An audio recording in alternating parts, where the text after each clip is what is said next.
We've talked about the railway renaissance, but we've only spoken about the subic Manila, Batangas, and the South Long Haul project to Bicol. Maybe just to update everyone, the North-South Commuter Railway, our largest, I think the Philippines' largest infrastructure project in history, is now almost 50% overall progress rate. When we hear PPP, we know it stands for public-private partnership, public being the government. But maybe we can change the third P to public-private people.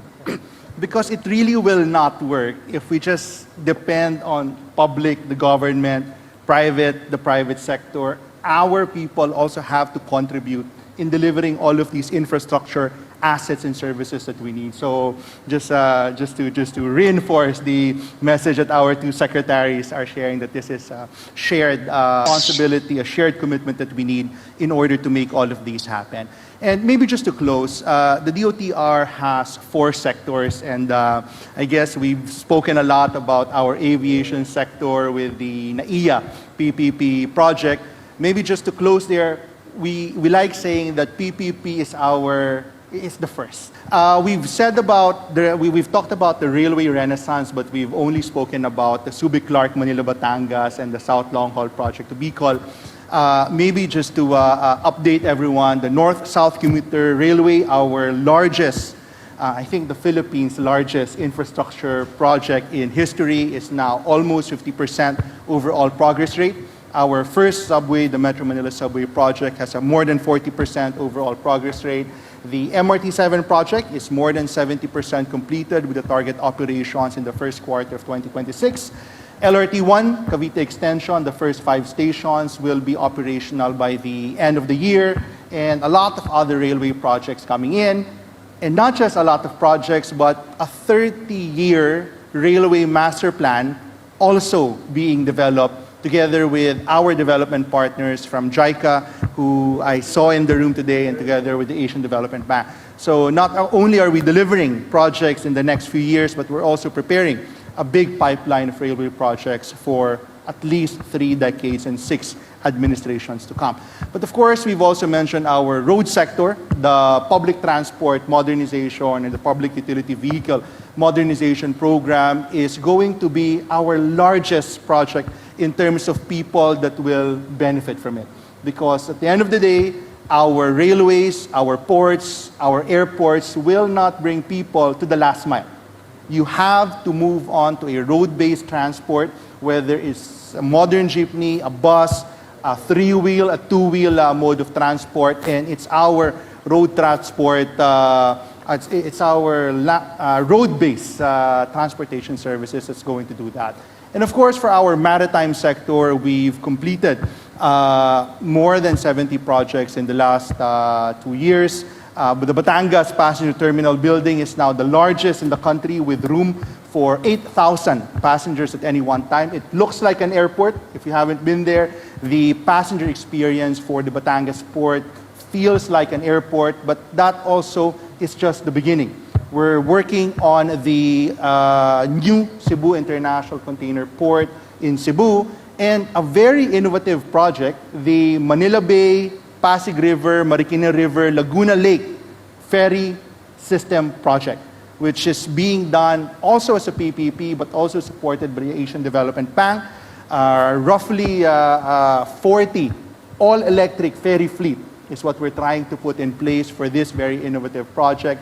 And altogether, our aviation, our rail, our road, our maritime transportation sectors are intending to really revolutionize and change the way that we travel, point to point, whether for commercial, for leisure, for business, for institutional, industrial purposes. And I guess all of these leads toward what our president has said, what our secretary is delivering on, of realizing a bagong Pilipinas. So, bagong transportasyon para sa isang bagong Pilipinas. Thank you, Undersecretary Okay, the President also said we are in the midst as well of a railway renaissance. The Metro Manila Subway project has logged significant accomplishments in its tunneling works. Sa puntong ito, katumbas na ng 3 hanggang 6 na palapag ang lalim ng hukay at tuloy-tuloy na umuusad sa susunod na istasyon. Very exciting. Undersecretary Batan, could you please share with us some information about the Subic Clark Manila Batangas dedicated rail corridor, and also what is the status of plans to revive the rail from Manila to Bicol? Yes, Daphne. Una sa lahat, nakakatuwang marinig yung mga sinabi ng ating Pangulo sa kanyang SONA ukol dito sa napakadaming nating mga proyekto sa departamento.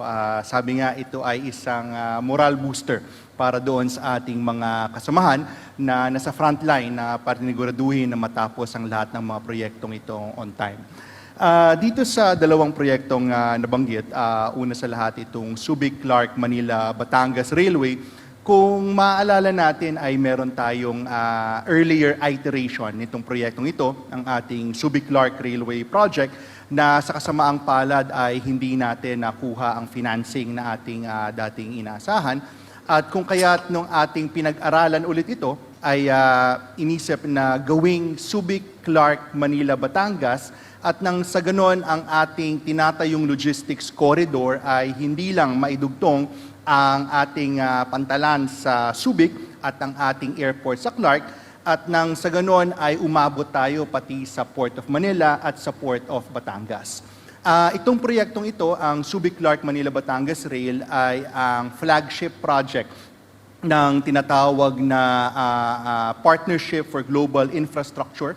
At ito ay inanunsyo noong earlier this year sa Trilateral Summit ni Pangulong Marcos at ng ating kasama at ng American President Joe Biden at ng Japanese Prime Minister sa Washington DC, at kasalukuyan nating inaayos ang feasibility study para dito sa Subic Clark Manila Batangas kasama ang Asian Development Bank, ang Sweden at ang USTDA. So yan ang ating tinitingnan dito sa napakalaking bagong proyektong ito. Doon naman sa ating proyekto patungong Bicol ay malugod naming pinapaalam na operational na ang ating Bicol commuter. So tayo ay nagpadala ng ilan sa ating mga trenong PNR upang magbigay ng serbisyo sa Naga-Legazpi commuter. Ngunit meron din tayong isa pang proyekto, yung ating South Long Haul Project, na magkokonekta ng Kamaynilaan sa Bicol at hanggang Sorsogon at maging hanggang sa Batangas. At ito ay kasalukuyang ating ina-update ang feasibility study, at pag natapos yan, tayo ay ayusin natin yung financing para naman sa proyektong yan. So yan yung estado nitong dalawang long-haul railways na ating nabanggit, ang Subic Clark Manila Batangas at ang South Long-Haul Rail Project. Very interesting and exciting. This, let's not forget what the President called it, a railway renaissance. I think all Filipinos should celebrate that. Now, the President also added, unang-una na rito ay